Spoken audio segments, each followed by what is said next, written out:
પપૈયા વાવવું હોય ને તો આમ નેકમાં ન વાવતા, નાળીમાં ન વાવતા, ધોરીઓ કરીને ન વાવતા. કારણ કે ધોરીઓ કરેલો પપૈયો હોય ને તો એમાં પાણી ઘણું આવે. પપૈયાને પાણીની જરૂર નહીં, એને ખાલી ભેજની જ જરૂર છે. તમે ડ્રીપ કરીને તો પપૈયા કરશો ને તો તમે 100% સક્સેસ રહેશો. આમ નાળીમાં કર્યો ને તો તમારે સારી રીતે સેટ નહીં થતું. મેં કર્યા છે, મજા નહીં આવતી, મહેનત ખૂબ કરવી પડે છે આની અંદર, અને રિઝલ્ટ એટલું નથી એ પ્રમાણે.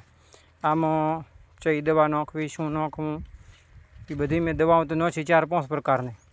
પહેલી નાખી રીડેમિલ ગોલ્ડ, પછી નાખી કોપર 50%, એની પછી રોકો નાખી, પછી કોનિકા નાખી, પછી એક વરે હતી થાયોથોક્સમ કરીને દવા હતી એ નાખી, અને પછી બ્લેક ડાયમંડ નાખ્યું.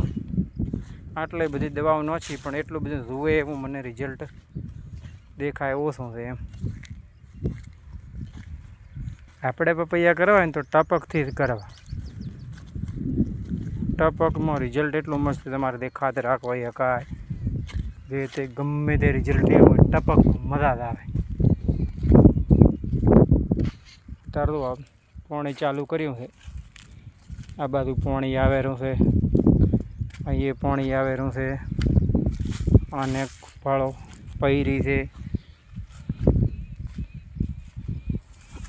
આ પાવી રહ્યા છે. ઘાસ ખૂબ ઉગે આની અંદર. ઘાસ ઉગે એટલે પપૈયામાં પાળો કરીને કરેલા હોત ને, પાળા ઉપર કે બેડ બનાવેલો હોત મસ્તનો, તો આખું રિઝલ્ટ અલગ હોત. તમે વિચારો છો કે પપૈયા કરવો છે તો ડ્રીપ ટપક કરી દો, અને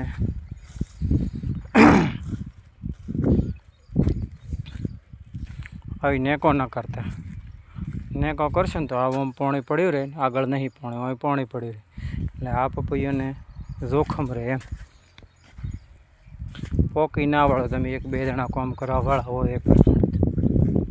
આમાં વાળો અડધામાં પાણી અહીં નથી આવ્યું, ઓલામાં આવ્યું. આખો દાડો ચેક કરવું પડે. ડ્રીપ વાળો હોય તમે ચેક ના કરવું પડે, ડાયરેક્ટ તમે ડ્રીપ વાળીને 1 કલાક હાંકીને છૂટા, 35 દાડે 1 કલાક હાંકીને છૂટા. આમાં તમારે ફરીને ચેક કરવું પડે વારે ઘડીએ. અહીં પાણી પડે.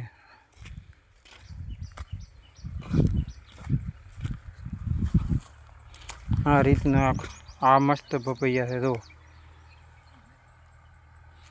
સારામાં સારા પપૈયા બગીચાની અંદર આવે. એટલે આવા પપૈયા થાય તો કેવરાય કે મસ્ત છે એમ. આપણા આખા બગીચામાં ફર્યા એવા છે, પણ રિઝલ્ટ ઓછું લાગે છે. થશે થાય, પણ આની અંદર થોડો ઓછો થાય છે. એટલે સાચી માહિતી જોઈતી હોય આપણે તમને હાલશું, વોટ્સઅપમાં હાલશું. કમ્પ્લીટ કાગળ ઉપર લખીને જઈ દવા નાખવી, શું નાખવું, શું કરવું.